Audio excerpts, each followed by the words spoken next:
How to set up your controller for Genji in Overwatch 2. Hey! So if you haven't seen my previous video on how to set up your Pro Controller for Lucio or Mercy, I highly recommend you check that out first. With that in mind, I'll be showing you various different setups on custom remapping your Pro or non-Pro controller based on your own playstyle and preferred hero. And with the Valentine's event in full swing this week, I thought it'd be appropriate that right after Mercy, we'd have our most popular fanship and resident cyber ninja, Genji. The dragon becomes me! Probably the most picked damage hero in Overwatch 2, Genji can almost always be expected in a team lineup whenever you queue up for a solo game. But while Genji is the most played hero, he isn't exactly the easiest hero to master, to dive in and secure a kill or even a couple of kills, yet still survive at the end of the engagement. This requires a Genji to achieve a reliable sense of mobility, cooldown management, skill awareness, and decision making. But to help you achieve all that, you'll be needing to adjust your settings quite a bit, as well as remapping certain buttons into a whole new layout. First up, we have the standard layout. Just like in the previous video, I mentioned that some players will always be inclined to stick to the default layout. Keeping everything the same is highly recommended for those who tend to swap heroes more often than not. But as an extremely mobile, yet squishy damage hero, we'll need to prioritize making those quick turns and split-second aim adjustments. First, open the menu and select Options. Press R3 and select Genji.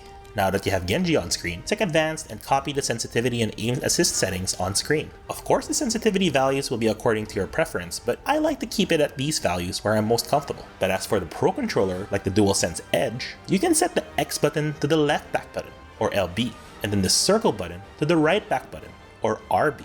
Feel free to swap these two if you wish. Next, we have the Cyber Agility Layout, named after Genji's passive ability. This is a layout you can use on non-pro controllers that allow Genji to take full advantage of his jumping and maneuverability, all while keeping your thumbs on the thumbsticks while aiming. On the control panels for Genji, scroll down to the movement section and remap jump to L2. Then in the weapons and abilities section, remap ability 2 or deflect to the X button, and then secondary fire to the R1 button.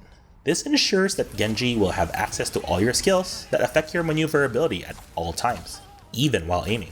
And now since Genji doesn't really rely on our next weapon, the right D-pad should be reallocated to a different function.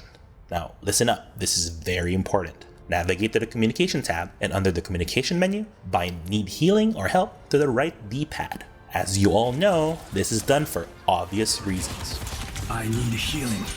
As for the Pro Controller, you can map the left back button for Deflect and the right back button for the ultimate Dragon Blade. This will allow you to be almost completely independent of the face buttons. The Communicator Layout is a lot like the previous layout, but instead of creating a duplicate button for Deflect and Dragon Blade on the back buttons, you'll instead remap the down D-pad to the left back button, and then the right D-pad to the right back button.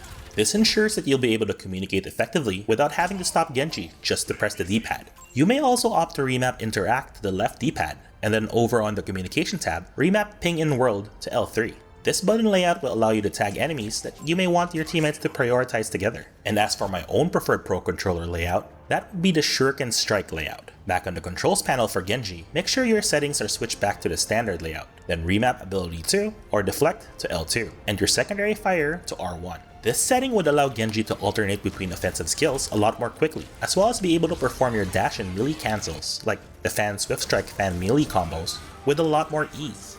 There are so many ways to customize your button layouts for the Pro Controller of your choice, but these are the 4 I found most useful when playing Genji. If you have your own preferred button layout, feel free to share it in the comments section down below. And if you want to see more of my custom layouts for other Overwatch 2 heroes, consider subscribing to my channel for future updates. GG everyone. Peace!